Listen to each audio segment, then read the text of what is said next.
Now you're watching New Eden TV. எனக்கு அன்பான சகோதர சகோதரிகளே, ஆண்டவராகிய இயேசு கிறிஸ்து நாமத்தில் உங்கள் அனைவரும் வாழ்த்தி வரவேற்கிறேன். இன்றைக்கான தினவசனம் ரோமர் 12ஆம் அதிகாரம் 21ஆம் இறைவசனம். நீ தீமையினாலே வெல்லப்படாமல் தீமையை நன்மையினாலே வெல்லு. கர்த்தருக்கு மகிமை உண்டாதாக. இன்றைக்கு இந்த தினவசனம் மூலியமாக ஆண்டவர் நமக்கு ஏற்படும் தீமையை குறித்து கலங்கப்பட வேண்டாம். அப்படிப்பட்ட தீமையை யாரார் நம் வாழ்வில் செய்வார்களேயானால் அவர்களுக்கு நீ நன்மையை செய் என்று ஆண்டவர் சொல்லுகிறார். கிறிஸ்துக்குள் பிரியமானவர்களே, இன்றைக்கு அனைவருக்குமே நம்மளுடைய தனிப்பட்ட வாழ்விலே ஒவ்வொரு எதிரிகள் இருப்பார்கள். அப்படிப்பட்ட எதிரிகளை நாம் எப்படி மேற்கொள்ளப் போகிறோம்? ஒருவேளை அவர்கள் நமக்கு தீமைகள் செய்வதனால் அவர்களுக்கு நாம் மறுபடியுமாக எதிர்த்து தீமைகளை செய்ய வேண்டுமா? இல்லை ஆண்டவர் சொல்கிறபடி அந்த தீமையை அதற்கு மாறாக அவர்களுக்கு நன்மை செய்யும்போது ஆண்டவர் அளவு கடந்து ஆசீர்வதிப்பார்.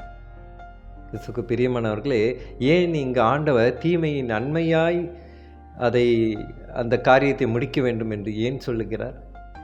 ஏனென்றால் ஒருவன் தீமை செய்கிறான் என்றால் அவனுக்கு அதற்கு மாறாக நாம் நன்மை செய்யும்போது அவன் நமக்கு ஏற்படுத்திய அந்த தீமை குறித்து மனம் வருந்தி அவன் மனம் மாற நாம் ஒரு வாய்ப்பை தருகிறோம்.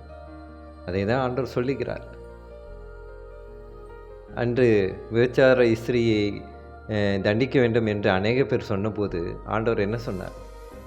உங்களில் எவன் ஒருவன் பாவம் செய்யாமல் இருக்கிறானோ அவன் அந்த கல்லை எரியட்டும் என்று சொல்கிறார். அப்போது இந்த உலகத்தில் யாருமே பாவம் செய்யாத ஒரு மனிதர் என்று ஒருவரும் இல்லை இந்த ஆண்டவர் அப்போதே முன்கூட்டியே சொல்லிவிட்டார்.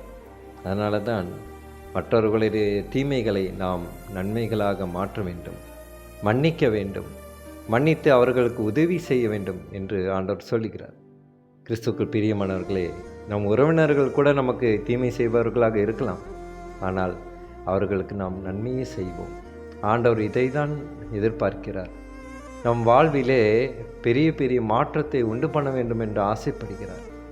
நம் வாழ்விலே ஒரு மனமாற்றம் வேண்டும். அப்படி மனமாற்றம் இருந்தால்தான் ஆண்டவருடைய சத்தம் கேட்கும். கிறிஸ்துக்குள் பிரியமானவர்களே, நம் உலக காரியமாக இருந்தாலும் சரி, வேலை ஸ்தலமாக இருந்தாலும் சரி, ஏன் ஊழியமாக இருந்தாலும் சரி, அநேக எதிர்ப்புகள் வரும். ஆனால் அதையெல்லாம் சகித்து கொண்டு நாம் நன்மை செய்பவர்களாக மாற நாம் ஜெபிப்போமா?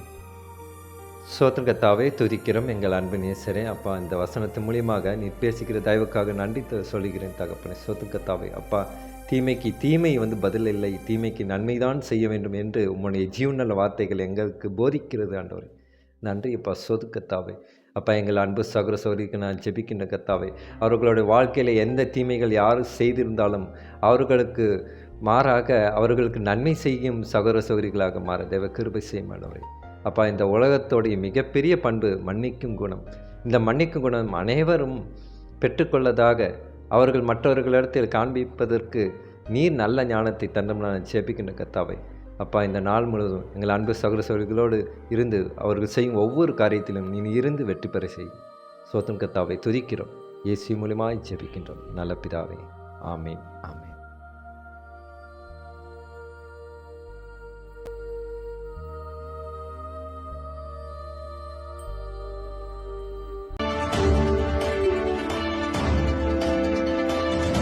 Now you're watching New Eden TV.